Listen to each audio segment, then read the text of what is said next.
Muy bien, bienvenidos a su curso Electricidad Residencial, tema número 1. El objetivo de este tema es dar a conocer la electricidad como forma de energía, la teoría atómica de la materia, tipos de electricidad, materiales aislantes y materiales conductores, fuentes de electricidad en la naturaleza. Muy bien. En la naturaleza existen diferentes formas de energía. Según las leyes de la termodinámica, la energía no se crea ni se destruye, solo se transforma. Así existe la energía de los vientos, conocida como energía eólica. Esta se forma por las diferencias de presión y temperatura en las masas de aire debido al calentamiento del Sol. También tenemos la energía solar como irradiación solar, la cual se puede aprovechar como calor o por medio de energía fotovoltaica. También tenemos los combustibles fósiles, carbón, gas y petróleo, atrapados en las profundidades de la Tierra y formados a través de millones de años. También tenemos las caídas de los saltos de agua o el caudal de grandes ríos con alturas considerables que permiten aprovecharse esas diferencias de altura para el movimiento de turbinas. La energía geotérmica, que se produce por el vapor generado por la cercanía de mantos ígneos o volcánicos en la cercanía de la corteza terrestre. Como vemos, hay diferentes formas de energía. Ahora bien, la energía eléctrica por sí sola existe en la naturaleza en forma de tormentas eléctricas. Cuando una nube cargada eléctricamente logra vencer el dieléctrico del aire y se produce la descarga eléctrica, también en forma de estática, ya que por fricción de dos materiales diferentes se logra la acumulación de cargas eléctricas en uno de ellos, para luego originar la descarga o movimiento de electrones de un punto X a un punto Y. La electricidad se puede explicar gracias a la teoría atómica de la materia, la cual nos indica que todos los materiales, sean estos gases, líquidos o sólidos, están constituidos por átomos, siendo el átomo la parte más pequeña en la cual podemos dividir la materia. Y debido a las características en la formación de estos átomos, es que podemos clasificar la materia. Así podemos explicar la tabla periódica de los materiales, en donde encontramos el símbolo químico del elemento, su número atómico, su masa atómica y los electrones que contienen. Así podemos explicar cómo dos materiales o elementos químicos pueden ser diferentes. Aquí tenemos una representación del átomo, en donde en el centro se encuentra el núcleo con protones y neutrones. Alrededor del núcleo se encuentran los electrones. Estos electrones giran en distintas órbitas. Hay también electrones que pueden girar en una misma órbita. Y el núcleo tendrá igual cantidad de protones como electrones tenga el átomo. Aquí tenemos una parte de la tabla periódica, por ejemplo, el níquel, el cobre, el paladio, la plata, el platino, el oro.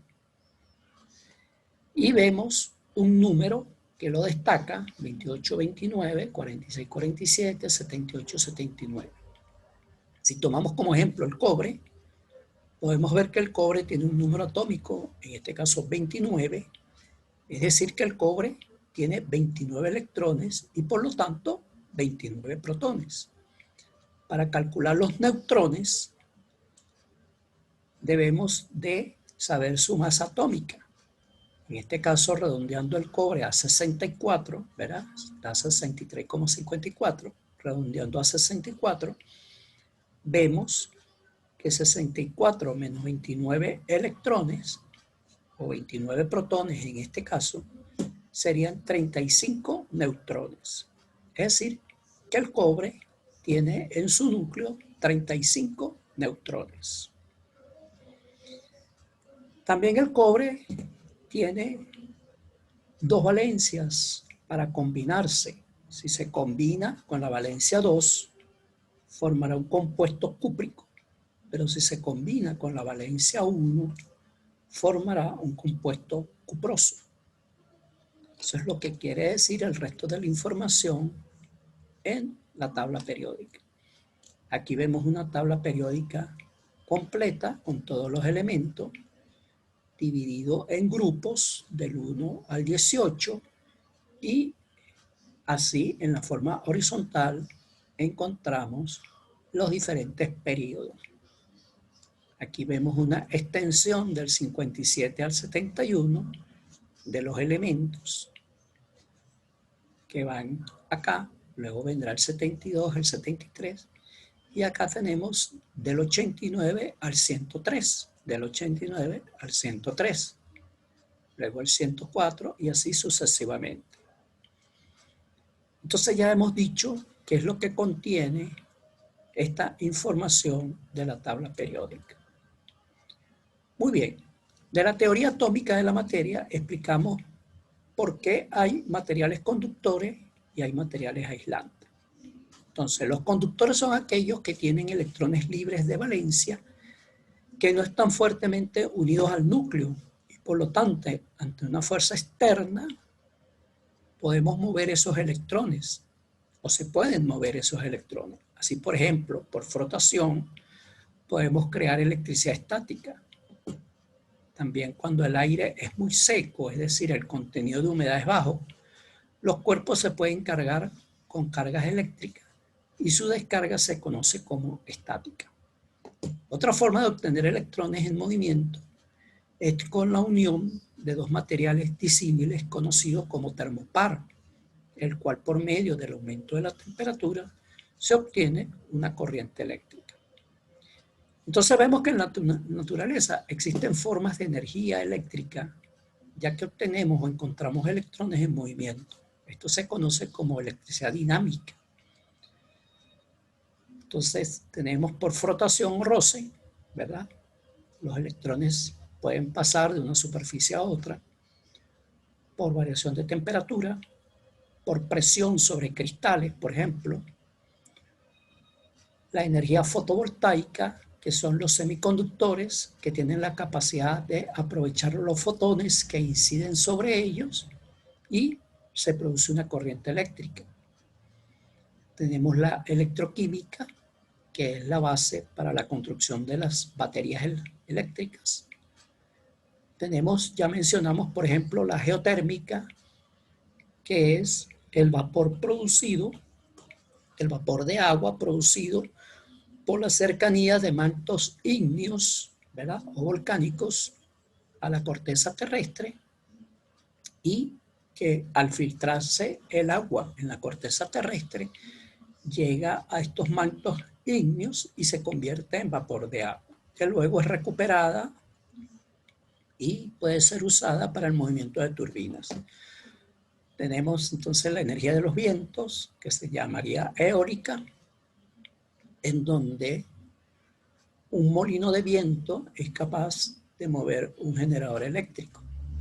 Tenemos la hidroeléctrica, que son las caídas de agua de los grandes ríos, por ejemplo, y tenemos la energía eléctrica producida por combustible fósil, o la termoeléctrica se llamaría.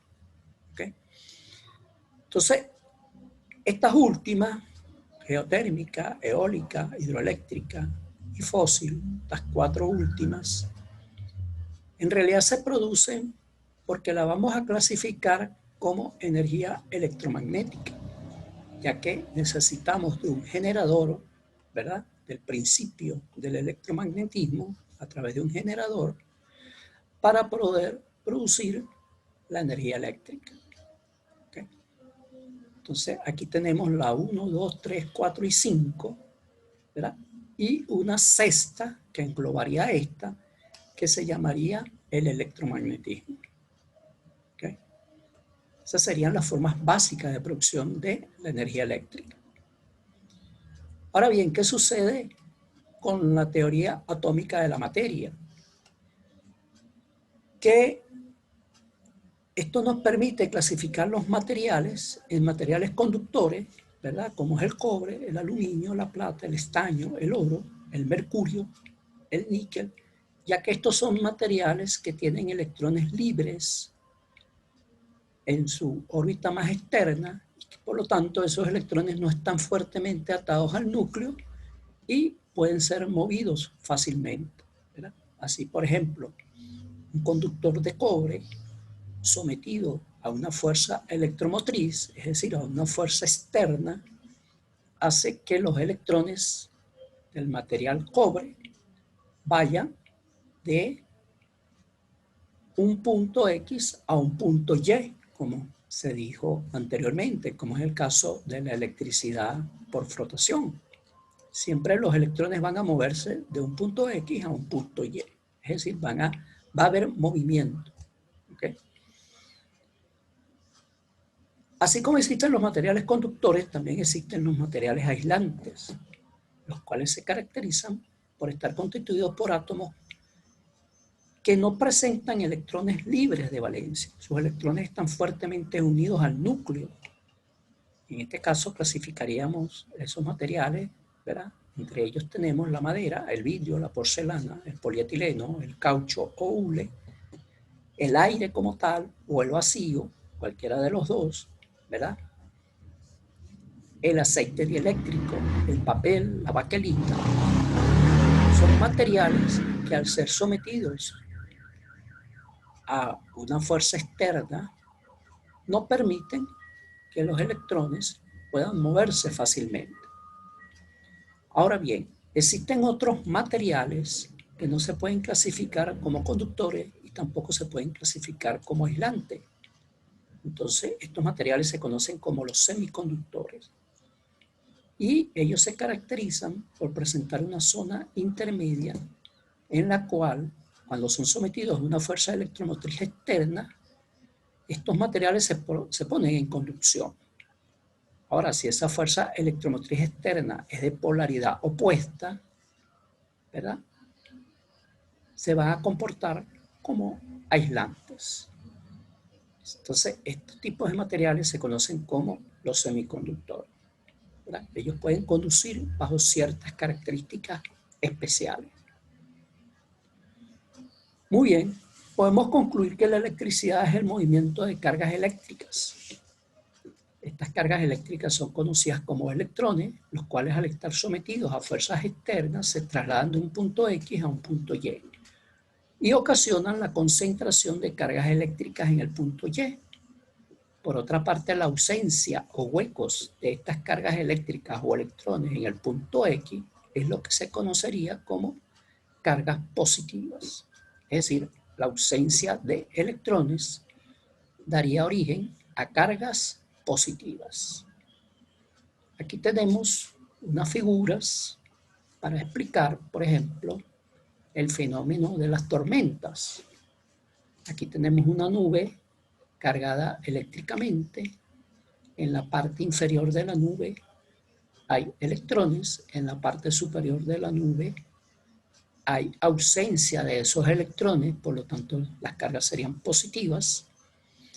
Y la sombra que producen esos electrones en la superficie terrestre, ¿verdad?, van a crear unas cargas positivas, porque aquí se produce lo que llamaríamos un campo eléctrico que en presencia de una tormenta puede ir desde 5 kilovoltios a 30 kilovoltios por metro, es decir, por unidad de longitud. Eso sería un campo electrostático. En las imágenes anexas vemos como una nube cargada eléctricamente produce un campo eléctrico que puede ir de 5.000 a 30.000 voltios por metro. Es decir, unos 50 a 300 voltios por centímetro, ¿verdad? Podemos llevar esto a centímetros. La nube crea unas cargas positivas o sombra, ¿verdad?, de cargas positivas en la superficie terrestre. Por otra parte, se muestra el funcionamiento de una batería. Acá tenemos una batería, ¿verdad?, donde dos materiales disímiles, en este caso cobre, en este caso zinc, pero colocados en un medio que vamos a llamar electrolito, ¿ok? Este electrolito, aquí vamos a colocar un puente salino, ¿ok? De manera de que puedan haber iones de un lugar a otro, ¿verdad? En ese puente salino. ¿Y qué es lo que sucede con la batería? ¿Por qué se puede construir una batería? Bueno, porque se demostró, ¿verdad? Se descubrió que el cobre, por ejemplo, este tipo de material, hay otros, no necesariamente tiene que por qué ser el cobre, pero en este caso se toma como ejemplo el cobre. En esta solución, en este electrolito, se produce una reducción. En química, una reducción se define como el material absorbe los electrones. ¿Ok? Aquí va a absorber los electrones.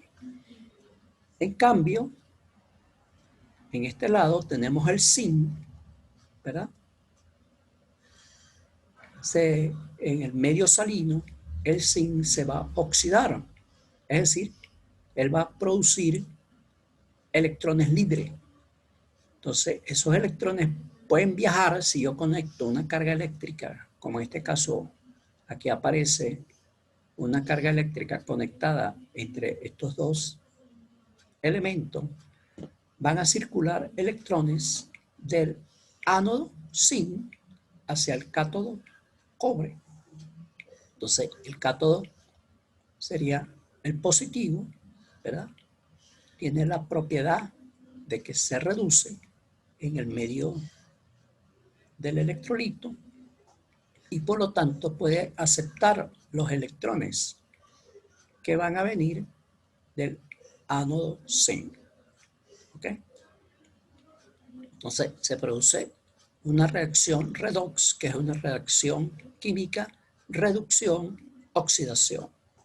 El cobre se reduce y adquiere electrones, mientras que el zinc se oxida y libera electrones. Entonces, con esta introducción, explicamos brevemente cómo es posible la electricidad en la naturaleza y cuáles son los medios que existen en la naturaleza para producir la electricidad. ¿Okay? Repasando, tenemos entonces por frotación, por temperatura, por presión, la generada por los semiconductores debido a los fotones que son producidos por el sol, por la luz solar, ¿verdad? La luz visible produce fotones, estos fotones inciden en los semiconductores y se produce una corriente eléctrica. Existe la electroquímica, la geotérmica, la eólica, la hidráulica y la fósil o termoeléctrica. Hemos dicho que estas cuatro últimas es gracias a la electricidad por las leyes de la electromagnetismo, ¿verdad? Que vamos a explicar más adelante. Bueno, muchas gracias por su atención.